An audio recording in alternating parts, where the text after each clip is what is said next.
好雀剑，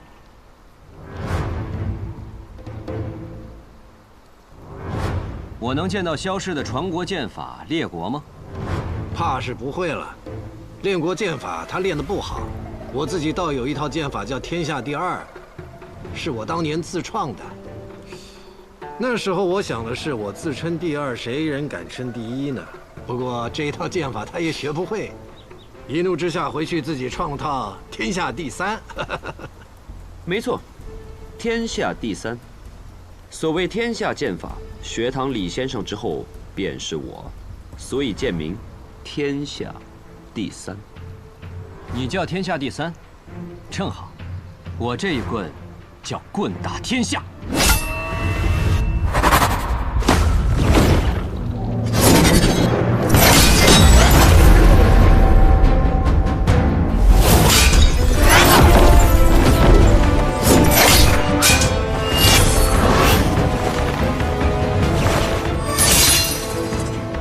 是排名第8的剑，又怎么比得上无极棍呢？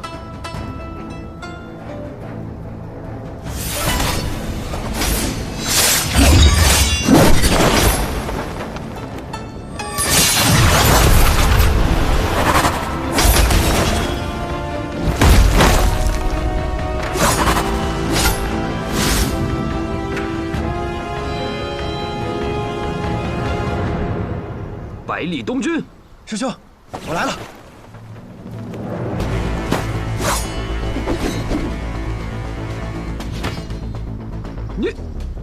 你怎么过来了？师兄，你大喊一声我的名字，难道不是叫我过来助阵的吗？我喊你是叫你带着师傅赶紧跑。啊！一个都别想走！不必打了。嗯。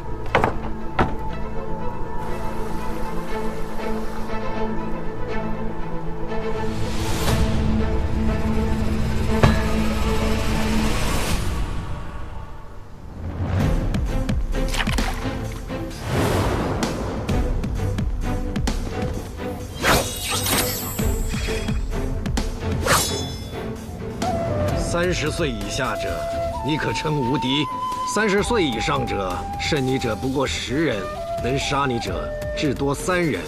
这3人中一定有我，但我不杀你。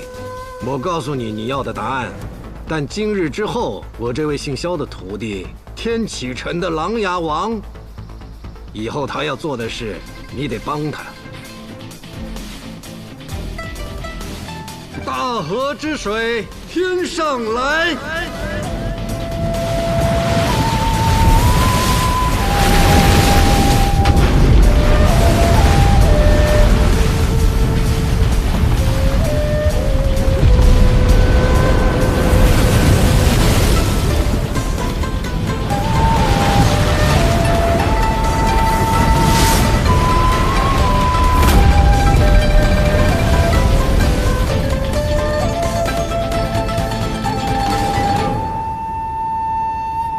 想知道答案？好，我就告诉你答案。纵横江湖30载，以学堂之名震慑天下者是我。60年前冷暖双剑，一战大胜名剑山庄魏长树，人称昆仑剑仙者是我。90年前一身不衣，一柄残剑斩断魔教之祸者是我。120年前与诗仙同饮同眠同创，施剑绝者还是我。还有你最想知道的，150年前凭一己之力创下白小堂者，那是最早的我。仙人扶我顶，结发寿长生。我如今180多岁了，是你的老祖宗。你对你祖宗用棍，放肆！竟然真的有如此之事！你都已经猜到大半，又何必要求这个答案呢？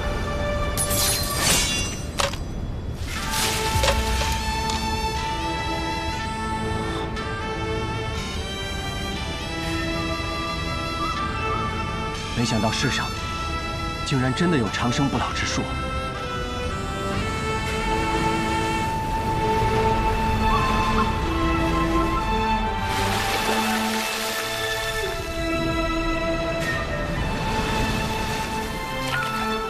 世上哪有什么真正的长生不老啊？只要在世间，就总会有归去的那一天。是我被困在这人间太久了。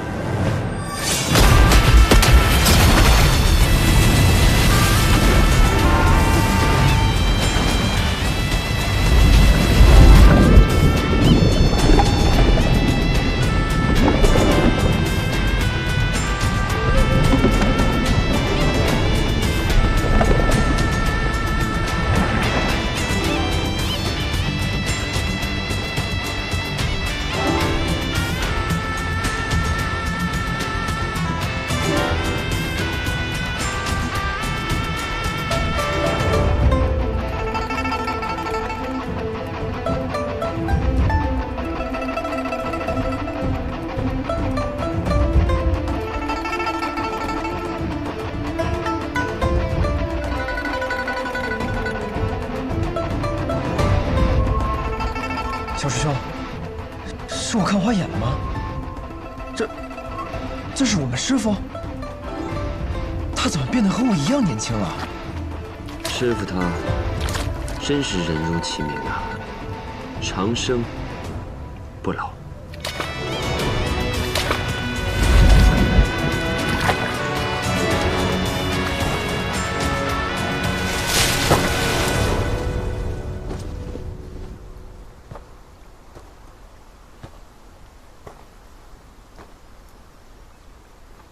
你想知道的答案已经知道了，我拜托你的那件事，可不要忘了。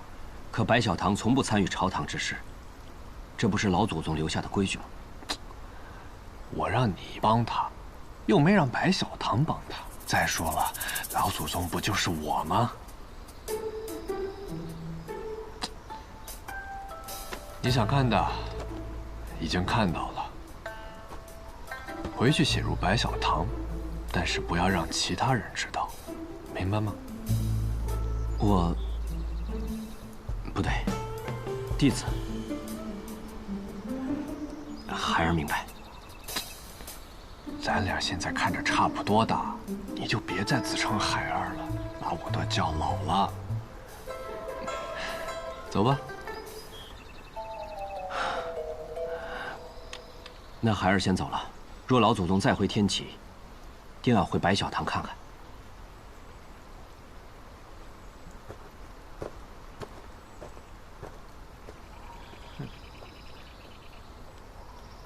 小乳峰，弟子在。师傅，您原本叫鸡长生。什么鸡长生？你怎么不叫我狗长生？哎呀，我年轻时哪里会想到自己会长生？我的本名叫做鸡虎蟹。我的这位后辈不比我当年差，有了他的帮助，皇位一事啊便会更有把握。天启城里那位用枪的年轻人也不错。至于后面这位，你就别想了，身份特殊。弟子明白。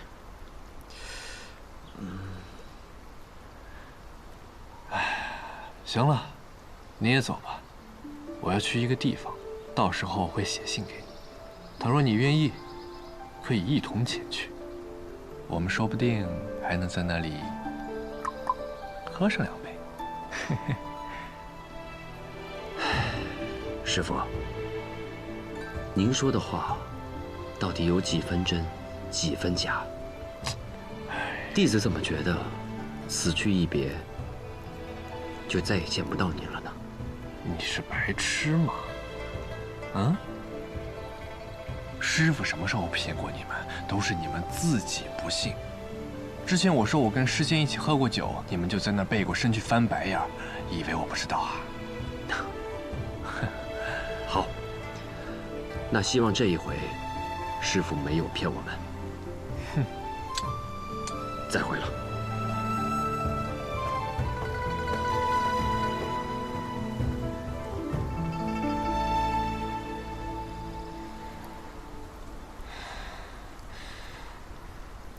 百里东君，师傅，哎，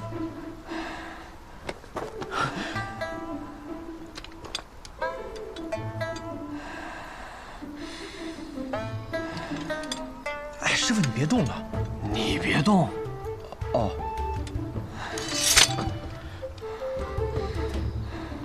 扶我回马车。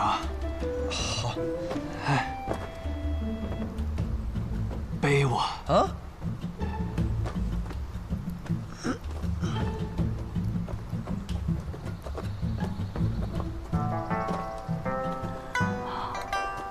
百里师叔，李先生他怎么变年轻了？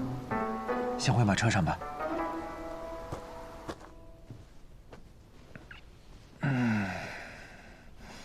先生怎么了？姬若风猜的没错，我现在确实功力快尽失了，只可惜他来早了一步，没有见到这难得一见的场面。这天下第一的李先生，现在就连你也能轻易的一剑杀了。这究竟是怎么一回事啊？怎么一回事儿？以后你就会知道。你们也不用担心，我只是有些虚弱，不是要死。我呀，只想好好的睡一觉。哎，师傅，你不能睡啊，睡了就醒不过来了。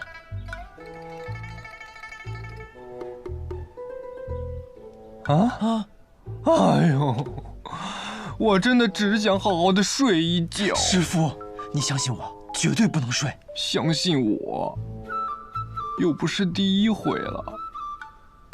啊！你就驾着车尽管往西走，天亮的时候我就醒了。哎呦，行行好。师傅，师傅。哎，你们听说了吗？羽生魔带着他那个徒弟走了小半个南绝。那个魔头似乎是要去什么洞月湖，挑战个什么剑仙。听说好多武功高强之人都去了。昔日师仙是10步杀一人，千里不留行。今朝羽生魔藏剑不露身，千里赴一战。不知能不能也成了后世的传说啊？哎，看不出来于兄好文采啊。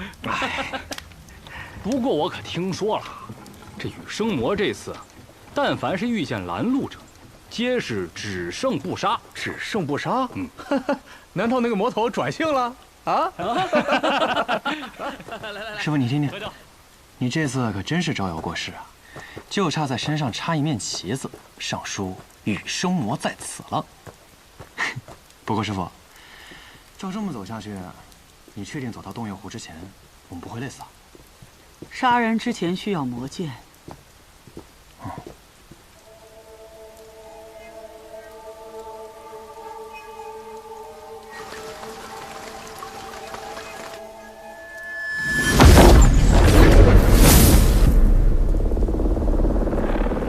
怎么了？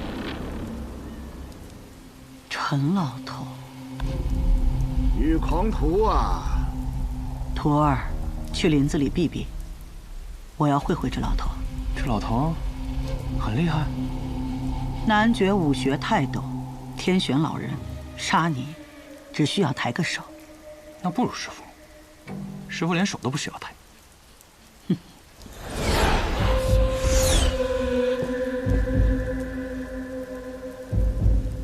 羽狂徒，咱们也有整整7年未见了吧？你是武学泰斗，我是魔头剑仙，见面无非是打架，不见也罢。听老朽一句劝，回头吧。你是什么东西？你有什么资格来劝我？李长生会听你的劝吗？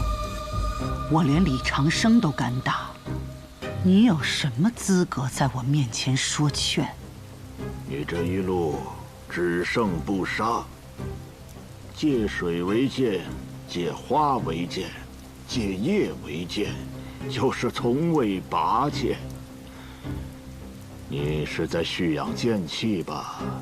剑气养足，杀意养够，再出一剑，就是惊天海地了。你是不是觉得自己很聪明？别人都看不透，你都能看得透。如果我对你出手，你保证不需要拔出你的旋风剑吗？若是拔剑，那你这一路辛辛苦苦蓄养的剑气，可就泄了。你这个老东西，活了这么久，倒是没有白活。北离这些年仗着有个李先生，始终压男爵一头。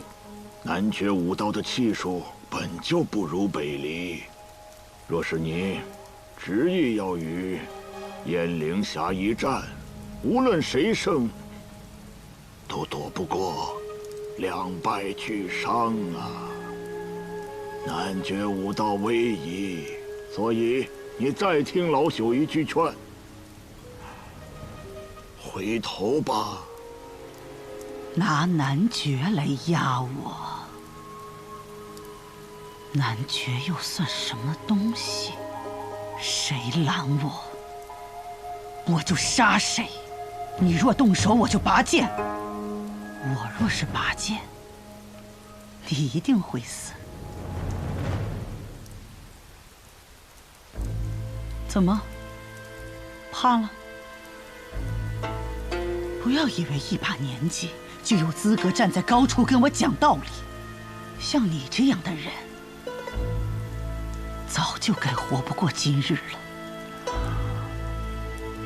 你这是要一意孤行了？就为了这个第一高手的名头？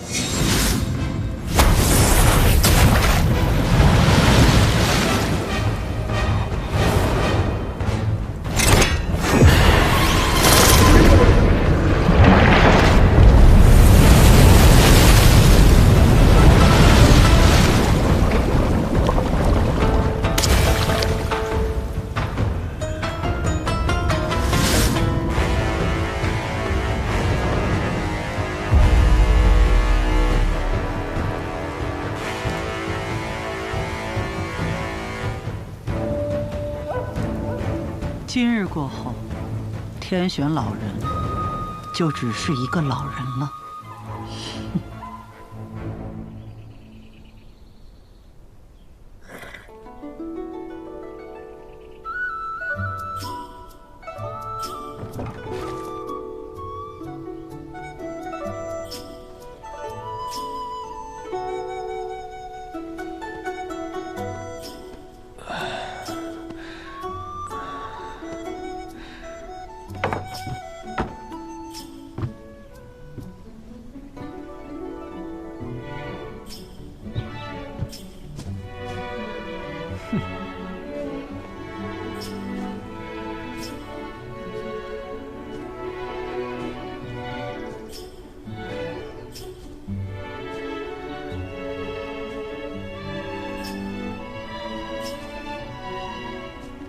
仙人早。哎，早。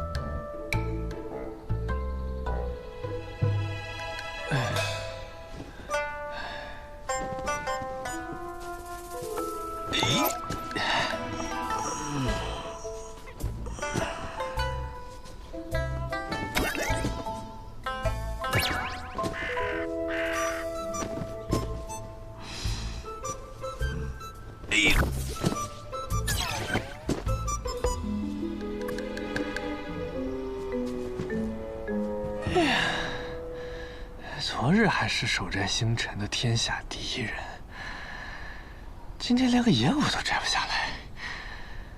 哎，好香啊！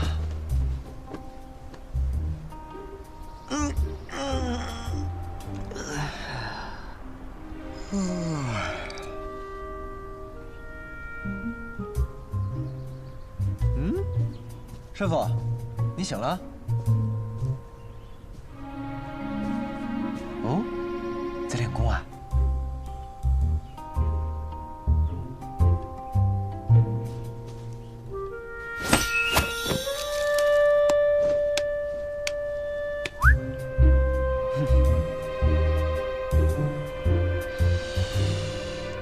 哇，好香的果子啊！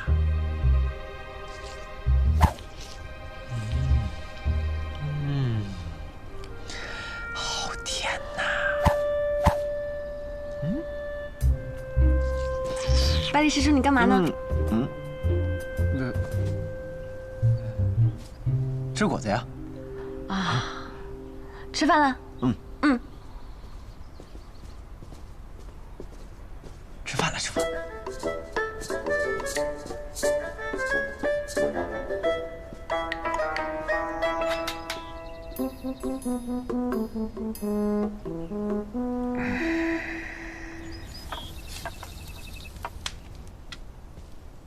怎么，师傅不在，自己吃独食啊？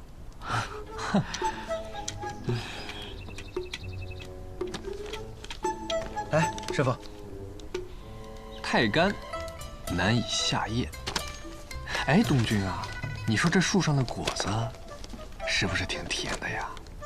师傅当真偷看了？你只能问一个问题，确定要问这个？我怎么能忘得了您呢？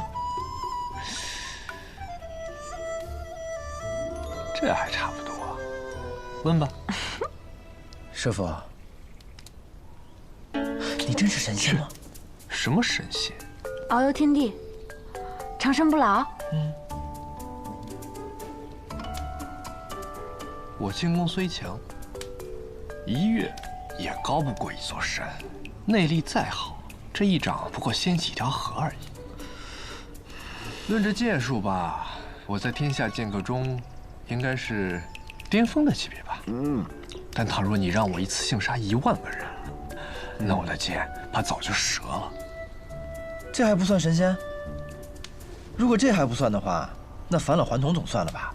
你已经180多岁了，正常人谁可能活180多年啊？而且你就这么走着走着，就变成了一个比我还年轻的模样，除了头发白点。行，那就说说。其实也没什么，无非就是年少时去黄龙山拜了个师，学了个功夫。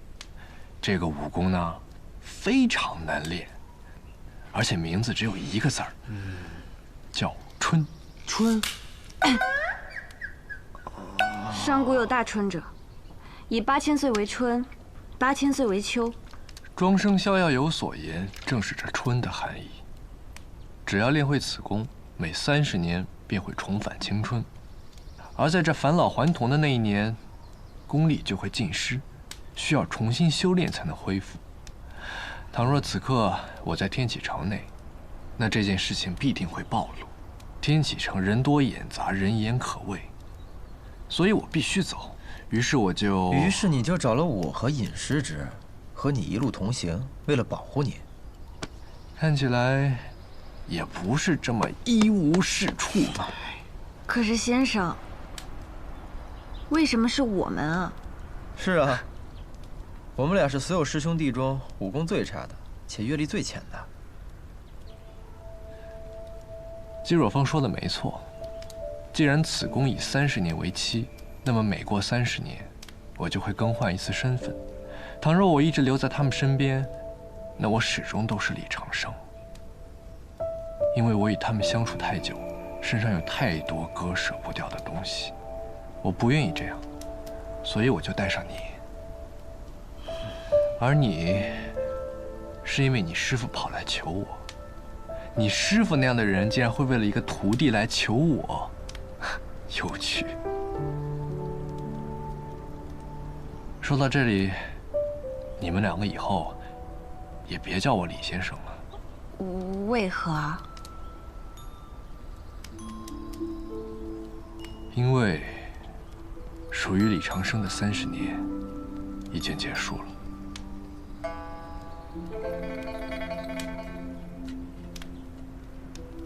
哎，你们说，下一世我取个什么名字好呢？不如跟你一样，取个复姓，就叫尉迟，或者叫欧阳、上官、司马。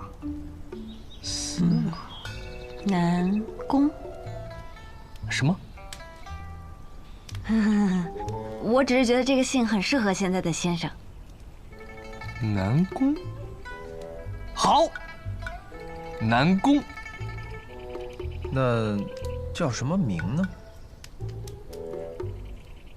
李先生虽然执掌学堂，但是他根本就不像个书生，行事作风非常狂。我这一世要当个儒雅的书生，就如同这春水一般荡漾，如同春水一般温和。春水，春水，南宫春水，就这么定了。南宫春水，这么随便的吗？取名字就是要痛快嘛。你们以后呀，就叫我南宫兄，啊，春水兄也行，都可以。外人问起，你们就说我是你们游历江湖认识的好友，记住了吗？记住了。记住了。好。哎，对了，是南宫春水。春水兄，咱们此行究竟要去哪里啊？这天下间有一座城，风花雪月，人间至美。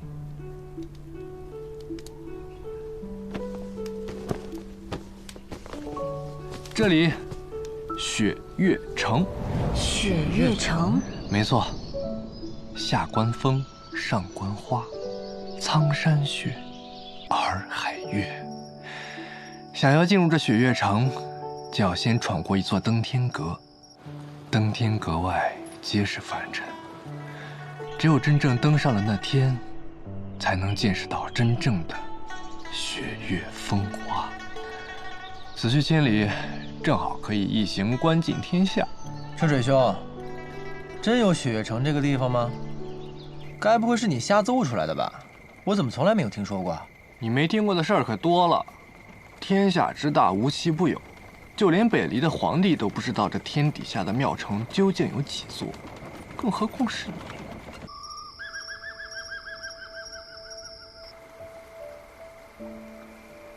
你师父教你的那套烟云剑舞，是他向我拜师时我传给他的。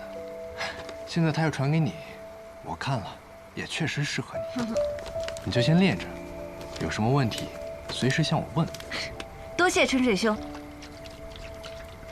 对了，你师父登场的那套，你可千万别学啊，羞死个人！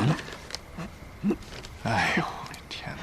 是，那你可千万别告诉我师父。放心。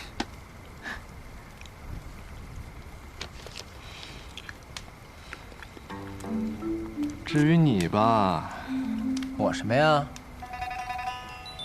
你该不会还想教我武功吧？就凭你现在？现在我武功暂时是废了，但是功法可都在我脑子里。你再看看你，有着绝世的内功、绝世的剑术，还有这副经药酒打造的药修之体。这你怎么还是那么弱呢？嘿，要教我你就教啊，可不带这么损人的。你想想啊，如果有一个人，他不会走路，但他却学会了飞，那他能飞多高，飞多远呢？哎呀，拿着，什么呀？绝世武功秘籍。袖剑19式。公子你好眼光，这是我们这儿销量最高的剑谱。多少钱啊？3文一本，童叟无欺。袖剑19式，你确定这是绝世武功秘籍？这不是3文钱一本的地摊货吗？以前我有一个朋友，就只会这一本3文钱一本的地摊货。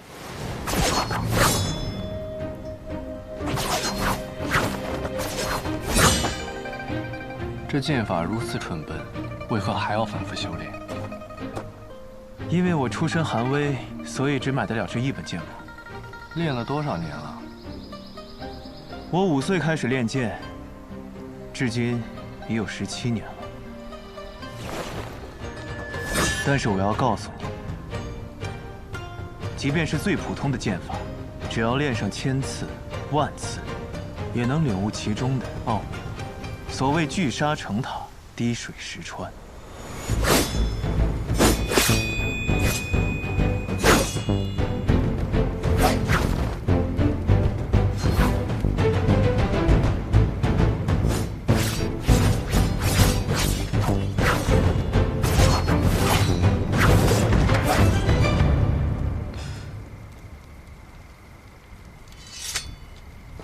聚沙成塔，水滴石穿，怎么听起来像是一种自欺欺人的说法呢？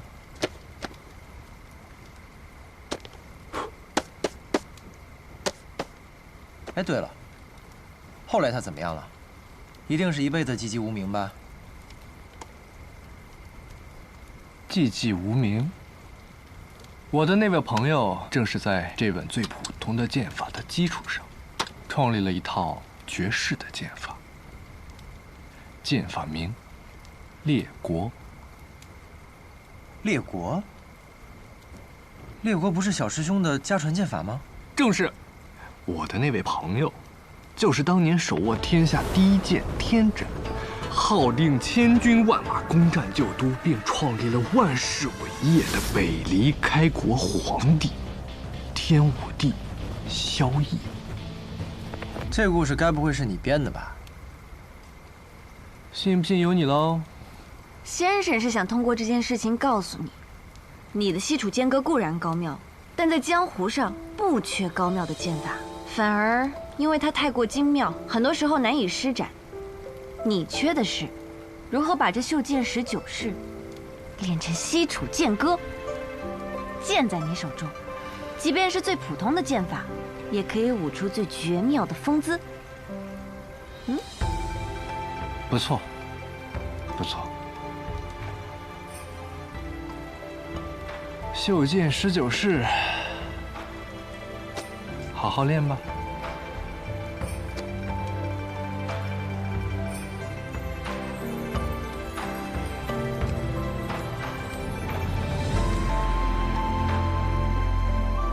真是这样。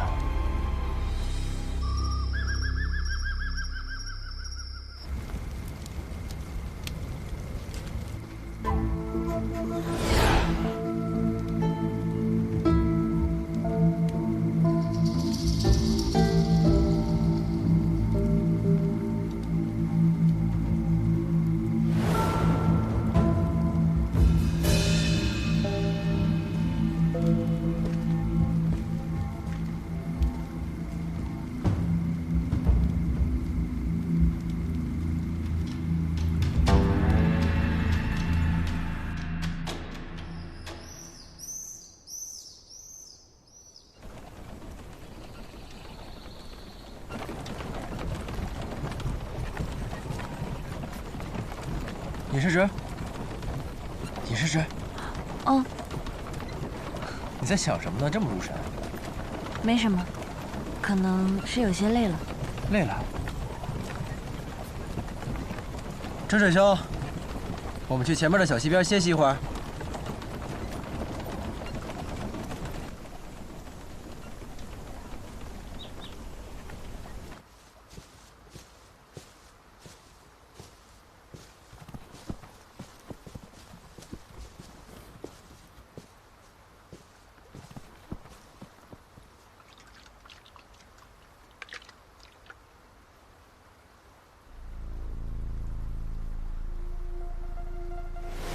小姐，二小姐来了。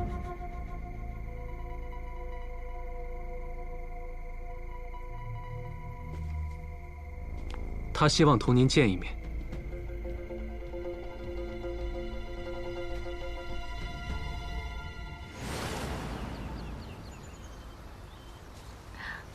百里师叔，春水兄，我先去采些野果。不如我去吧，这种活怎么能让你干呢？百里师叔，你武功比我高，留下来照顾春水兄更妥当一些。那就有劳你了，早去早回。好。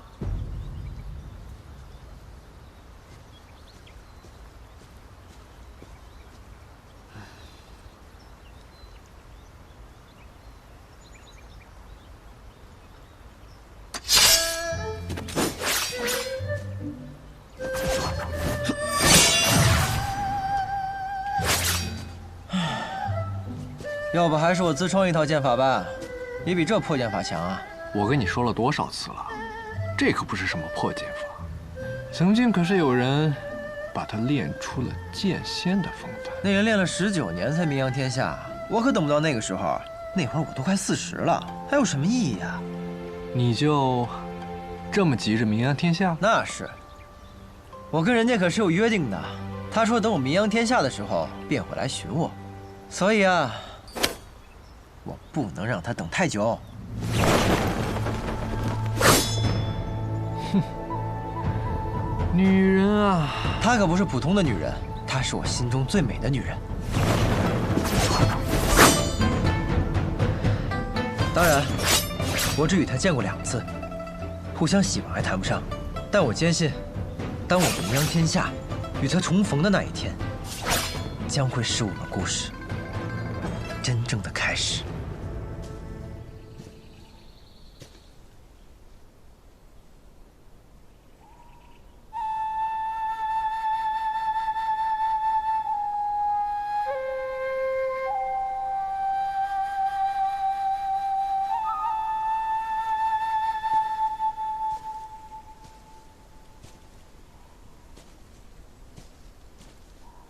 那若你发现他不是个好人呢？先生，此话何意啊？我是说，那若是你喜欢的姑娘与你的相识不过是一场筹划，你看到的一见钟情不过是他心里的刻意安排呢？先生说笑了，他能安排与我的相逢，却怎能预知我的心意呢？这天下间能决定我对他一见钟情的，只有我自己。那若他与你立场相悖，不是世人眼中的良人呢？我与他相恋，不是与世俗相恋，更不是与立场相恋。答得好。但若他是个滥杀无辜、十恶不赦的魔头呢？前2句先生可以假设，最后1句断然不可能，因为我喜欢的那个姑娘，她定不会如先生所说的这般。哦，你就这么笃定？因为她目光澄澈，眉目如画。书上说相由心生，所以她一定不会的。袖剑19式，一共19式，刚好练完。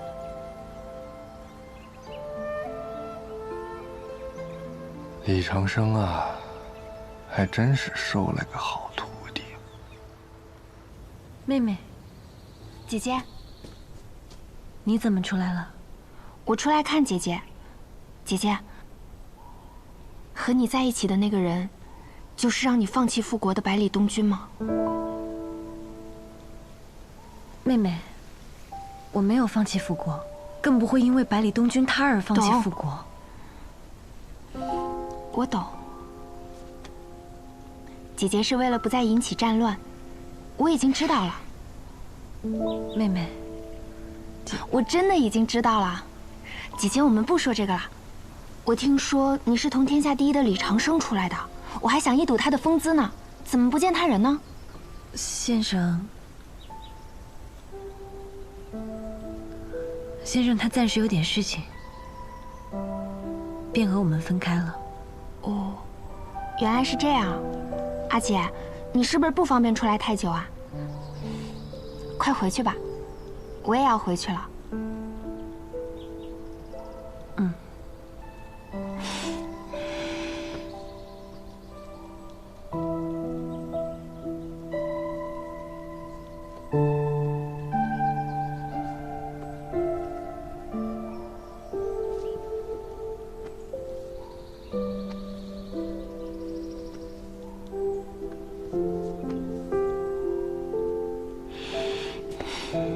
阿姐，我走啦。嗯。妹妹，终究是我欠大家一个交代。等我这边事了，我便回天外天请罪。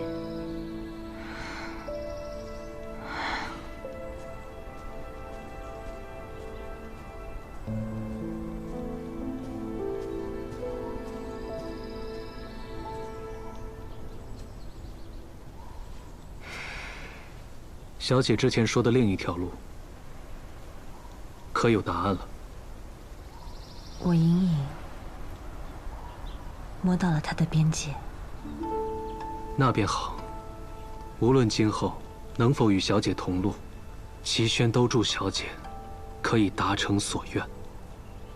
还有，不管今后发生任何事情，齐宣都不会伤害小姐半分。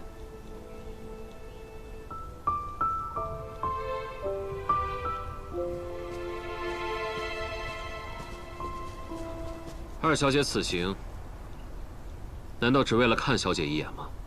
自然不是。岳瑶带不回百里东军没关系，我岳青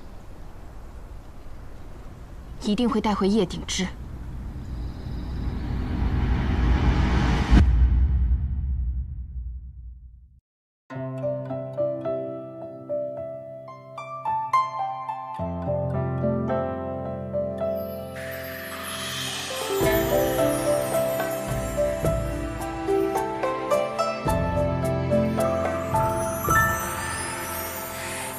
一片轻轻微风，绕心游弋。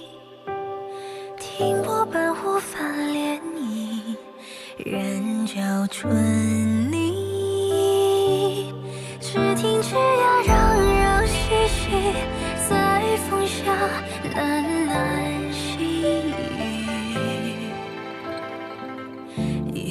描摹画